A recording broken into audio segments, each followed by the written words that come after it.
abahanuzi ngira ngo bamaze igihe bahanura ubuhanuzi bugiye butandukanye hano ku mbuga nkoranyambaga, bakavuga ko hari umuperezida ugiye gupfa.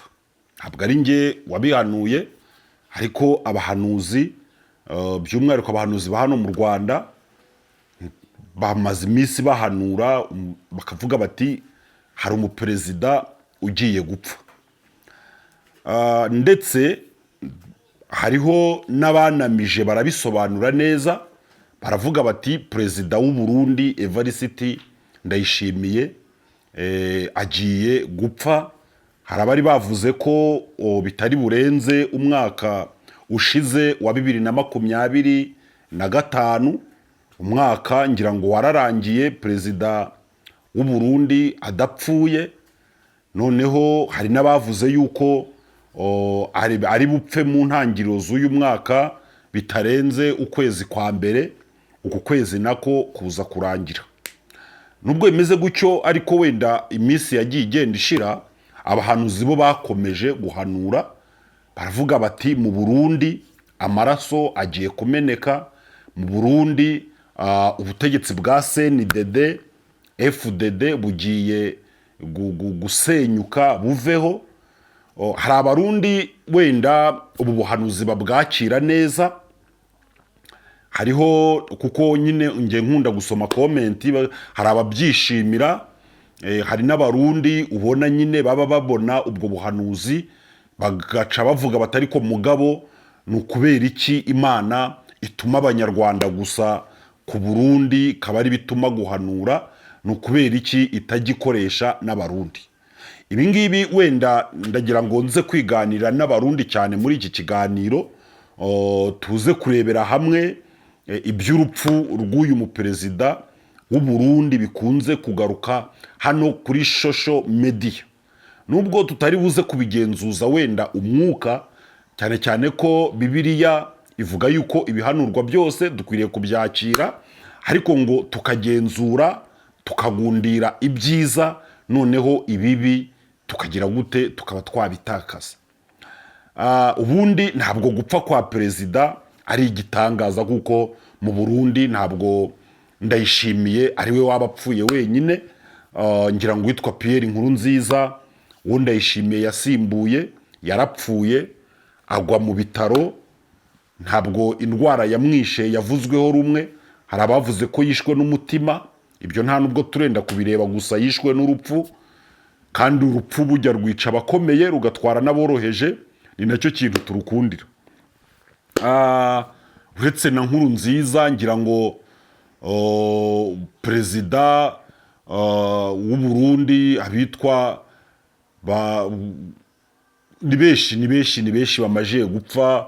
Hari uyu wapfanye na Habyarimana mu ndege, hari perezida ngira ngo ni Jean Baptiste Bagaza yaratabarutse, perezida ngira ngo uriya mugabo nawe wakoreye kudeta nawe yarapfuye, bamwita Melchior Ndadaye nawe yarapfuye.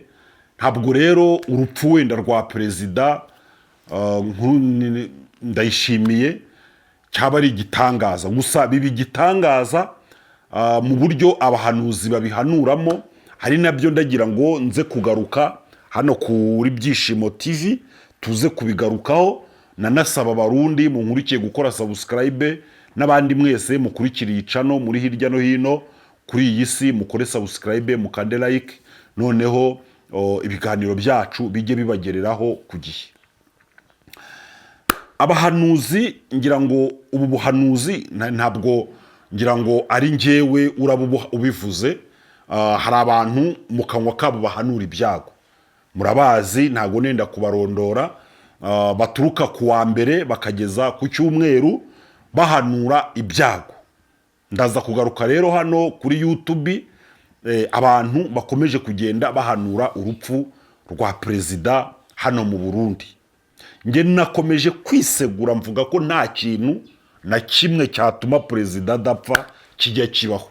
Nubwo umukuru w'igihugu agira umutekano ukomeye, akagira ingabo zimurinda, akagira igisirikare gikomeye, akagira abasore bamugendaho baba bafite imyitozo iremereye, ariko ngira ngo ntabwo Nkurunziza yari abafite benshi. Ntabwo rero bariya basore bashobora kukurinda uburwayi, nta nubwo bashobora guhagarika urupfu, nta mpamvu n'imwe ibaho. Gusa wenda nk'abagizi ba nabi cyangwa wakubita perezida urushyi ntibyashoboka bitewe n'umutekano we, cyangwa kumurasa ntibikunda, ariko urupfu ruza mu mabara atandukanye.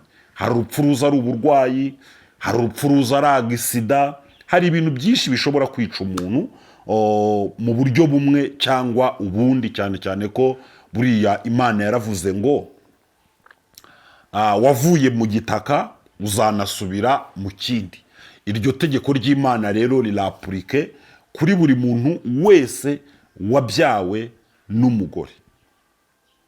Icyo tuza kwibaza cyane muri iki kiganiro ni ukwibaza ngo ni ukubera iki hariho umuntu uhanura kuva mu kwezi kwa mbere akageza mu kwa 12 ahanura urupfu rwa perezida. Ese nta bindi bintu ubundi uyu muntu aba ashobora guhanura? Njya mbona abahanuzi, umuhanuzi agaturuka mu kwezi kwa mbere ahanura buri munsi, perezida w'u Burundi arapfuye, perezida w'u Burundi arapfuye, perezida w'u Burundi arapfuye, perezida w'u Burundi arapfuye, perezida w'u Burundi arapfuye, perezida w'u Burundi arapfuye. Agaturuka mu kwezi kwa mbere ukagira ngo hari nk'umuntu wamuhaye ikiraka cyo kubivuga, noneho akaba abihemberwa. Mbese nka kwa kundi umuntu aguha akazi ko gutwara imodoka, buri munsi ukajya ubyuka ukaza ugafata imodoka, wenda ukajyana abanyeshuri ku ishuri, cyangwa kwa kundi umuntu aguhereza akazi ko kumuragirira inka, buri munsi ukajya urafata inka ze ukazijyana mu famu kuziragira. Nemera ubuhanuzi pe, nemera ko Imana ituma abantu, ariko Imana igutumye mu kwa mbere ikagutuma ko hagiye gutera inzara, wenda ikagutuma no mu kwa kabiri. Ariko se ni ngombwa ko igutuma buri kwezi buri kwezi buri kwezi buri kwezi? Ese ndabyemera ko Imana yagutuma buri kwezi, ariko buri munsi wajya ubyuka ugahanura ngo hagiye kuba inzara, haje inzara, haje inzara. Buri munsi iminsi 30 igashira, 60 igashira, 90 igashira. Hamwe wenda nabumva ibintu kimwe nanjye, byarangira twemeje ko ari views wenda za hano kuri YouTube wenda ziba zikenewe, kubera yuko ushobora guhanura ko umuntu agiye gupfa, akaba ari n'abantu nyine banifuza ko apfa, bakaba bashobora no kugukurikirana kugira ngo muri uko kugukurikirana nyine ukagira abayoboke benshi. Hari abantu bahanura ibyago mu buzima bwabo, batajya bahanura ikintu cyiza. Akanwa kabo ngira ngo hari abitwa ba Mibirizi, ugasanga umuhanuzi yitwa Miravumba, ugasanga mbese undi yitwa ngo Birakomeye cyangwa Birakaze, mbese ugasanga bafite amazina ngo ajya gusa n'ubuhanuzi. Hari abahanuzi bahanuye kuva muri 1995, ngira ngo intambara ikirangira, jenoside ikimara guhagarikwa hano mu Rwanda yakorewe abatutsi 1994. Hari abahanuzi batangiye bahanura ibyago, barahanura 95 bahanura ibyago, 96 bahanura ibyago umunsi ku munsi, ukwezi ku wundi. Bahanura ibyago, bahanura amakuba, bahanura kumeneka kw'amaraso, bahanura ibintu umunuko, bahanura gusenyuka kw'igihugu, bahanura ibintu bibi. 98, 99. Hari n'abantu bahunze, hari abantu bahunze bagahunga, umuntu akavuga ati abantu bagahunga ubuhanuzi. Hari abantu bahunze mu turere, muri komine zimwe na zimwe no mu turere, abantu bagata ibyabo bakavuga bati ibi bintu bigiye kubaho muri uku kwezi, bigiye kubaho mu mwaka utaha. Hari abantu bariye ibyabo, bagafata ibintu byabo bakabirya, bavuga bati n'ubundi byarangiye, intambara yarose. Sibyo? Hari abantu banze gukora, abantu bakanga gukora, bakanga gukora ibikorwa by'iterambere, bakanga gutera za avoka, abantu bakanga gutera insina. Mbese abantu bagahora bajyamiye amajanja. Hari abaguraga amasukari menshi bagashyira mu rugo, bakagura imiceri bagashyira mu rugo, bagahunika ngo niharamuka ngo hateye intambara ngo bazabone ibyo bagira gute ibintu bajya. Bakajyana n'uwo mwuka w'abahanuzi ukababera pilote, ukabayobora, bikarangira abantu bacanganyukiwe. Tugeze mu 2026, imyaka 32 igezemo ibintu umuntu yahanuye bitarasohora. Nge ntabwo mvuze ko igihugu kidashobora kubamo intambara. Nta gihugu cyo ku isi kidashobora kubamo ibihe by'amage, nta gihugu na kimwe cyo ku isi kidashobora kubamo ibihe bikomeye bishobora gukomerera abantu, bishobora gukomerera ababyeyi, bigakomerera ubutegetsi, bigakomerera abantu mu buryo bumwe cyangwa ubundi. Kandi ngira ngo n'ubuyobozi, ibyo bintu ubuyobozi ubwo ari bwo bwose bw'igihugu buhora bwiteguye guhangana n'ibyo bihe. Ubuyobozi buhora bwiteguye guhangana n'inzara. Niyo mpamvu habaho za minisiteri z'ubuhinzi, bagashyiramo amashami ashinzwe kuhira mu gihe izuba ryavuye. Niyo mpamvu habaho za minisiteri z'ibiza, bakavuga ati mu gihe ibiza byaje. Niyo mpamvu igihugu kigira za minisiteri z'umutekano, abantu bahora barunguruka hirya no hino bavuga bati igihugu kigira umutekano. Niyo mpamvu habaho minisiteri y'ubuvuzi, y'ubuzima, hakabamo amashami abashinzwe indwara z'ibyorezo, amashami abashinzwe ibyo bintu byose. Igihugu kiba giteganya ko bishobora kubaho, kandi iyo giteganyije ko bishobora kubaho, igihugu n'ubundi kirangiza kirengeye umuturage, kuko gishyiraho ingamba zo kuba umuturage yarengerwa mu gihe ibyo bintu bigize gute bibayeho. Ni nayo mpamvu haba hariho amakuru avuga ati aha waba utuye hose, cyane cyane abegereye imipaka, mu gihe mwabona abantu ibintu bidasanzwe, murasabwa gutanga amakuru vuba kugira ngo mube mwabona ubutabazi. Ibyo ngibyo turabyumva cyane. Kandi abahanuzi kuba noneho bashobora guhanura bakavuga bati hagiye kuba intambara, abantu mube maso, ntabwo nge navuga ko ari ikibazo, ahubwo nuko umuntu usanga noneho ni umuhanuzi ngo w'ibyago, ndetse nawe ubwo akabihamya ngo njye Imana ngo impamagara, ngo ntiyigeze ngo impamagarira kuvuga ibyiza. Ese koko wowe waba ari umuhamagaro w'Imana uba mu muntu wo kuvuga ibibi gusa? Ese mu Mana havamo ibibi gusa? Noneho ugasanga rero abantu wenda bafite uburyo bashobora gukundwa mu gihe baba bavuga ibyo bintu bibi, kuko hari abantu baba bashaka ko habaho ibintu bibi, kandi iyo bavuze ibyo bintu bibi barakwemera. Ndanakubwiza ukuri yuko abantu bose bavuga ibintu by'amakuba, usanga abantu bavuga bati bakozi b'Imana, Imana ibarinde, turabakunda, mudusengere, kuko ngo avuze amakuba.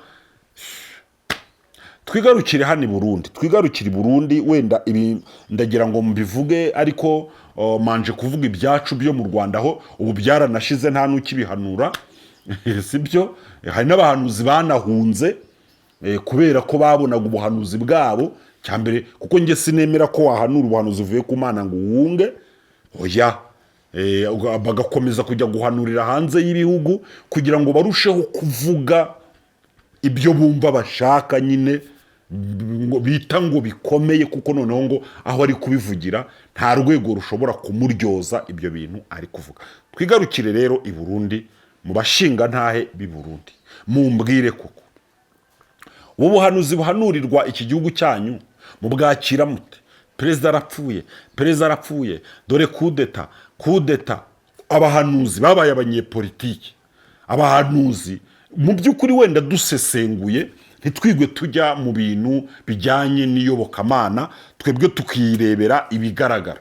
Hari ibimenyetso bujya umuntu ashobora no kureba n'amaso bikagaragaza ko igihugu gishobora kubamo imidugararo, mu gihe igihugu giheza abantu bamwe, mu gihe igihugu kirimo akarengane, mu gihe harimo abantu bakandamijwe, mu gihe harimo abantu b'akazu bayoboye igihugu, ibintu bitandukanye bishobora kuba mu gihugu bigatuma habaho amatsinda y'abantu batandukanye bashobora guteza akaduruvayo, mu by'ukuri baragira ngo barebe uburyo nabo barengera uburenganzira bwabo. Ibyo bintu se abahanuzi aba ari byo tujya dushingiraho turahanura? Nubona perezida yafunze minisitiri, ukabona perezida yirukanye umusirikare, ukabona perezida yafunze umuyobozi wa polisi, uhita uhanura ngo Imana ngo igiye gutuma ngo muri iki gihugu ngo Imana yambwiye ngo agiye kuba kudeta, kuko uri kubona izo mekanizmu ukavuga uti byari byo byose ubwo uyu muperezida ari gukora ibi n'ibi hashobora kubaho kudeta. Nubona perezida se yafasha abasirikare akabohereza muri Kongo bagapfira yari benshi, wenda abanyagihugu bakarakara, aba ari cyo kintu uheraho uvuga ngo i Burundi ngo bigiye kugenda gutya. oya mu by'ukuri ngenda byemera ushobora aho kugira ngo abantu babe bahanuzi babyitirira Imana njye nkunda abasesenguzi. Hari abantu bicara kuri kamera agasesengura akavuga ati mu Burundi hashobora kuba kudeta kubera impamvu ABCD, akavuga ati mu Burundi hashobora gutera inzara kubera impamvu ABCD, akavuga ati mu Burundi hashobora kuba imyigaragambyo ikomeye muri Bujumbura kubera ABCD, mu Burundi Perezida Ndayishimiye ashobora kutongera kubona manda kubera impamvu izi nisi, akavuga ati mu Burundi CNDD-FDD ishobora kuvaho nka emerenide n'amateka yayo agasibangana kubera imyitwarire yayo iteye gutya na gutya na gutya na gutya. Nge nkunda abasesenguzi. Ariko umuntu niba bari ukugira ngo wenda abantu babyumve neza bavuga ngo ni Imana ibivuze, so reka rero wenda nanarekeraho ndekeraho ngaho. Ariko abantu nge mbona baba bakwiriye gutekana. Imana igenderera abantu bayo kandi bose mu bihugu byose harimo abahanuzi. Nyamba numva ibintu byo muri Amerika bikwiriye guhanurwa n'abo muri Amerika, ibintu by'i Burundi bigahanurwa n'abarundi, by'i Bugande bigahanurwa n'abagande. Ntabwo mvuze ko ari aho wenda umupaka w'ubuhanuzi wagarukira gusa n'umunyarwanda Imana yamutuma i Burundi ariko yanagutumayo ikanagutegera ukajyayo ukajyanayo ubutumwa, yanagutuma i Bugande ikanakoherezayo. Ariko nanone niyo yanakubwira ngo bivugire kuri kamera nabyo birashoboka. Hari ubutumwa Imana iduha ikatubwira ngo buvuge ukabuvuga, ariko nanone wabuvuga rimwe cyangwa kabiri gatatu. Wahanura ubuhanuzi inshuro 400 ukabivuga inshuro 400 ngo kana kagiye gufungwa ukabivuga inshuro 400. Nge ntekereza ko Imana yawe iba yarananiwe kubisohoza. Nitwa Sibomana Pasiteri. Mukore subscribe mukande like. Ndabakunda cyane. Ciao ciao.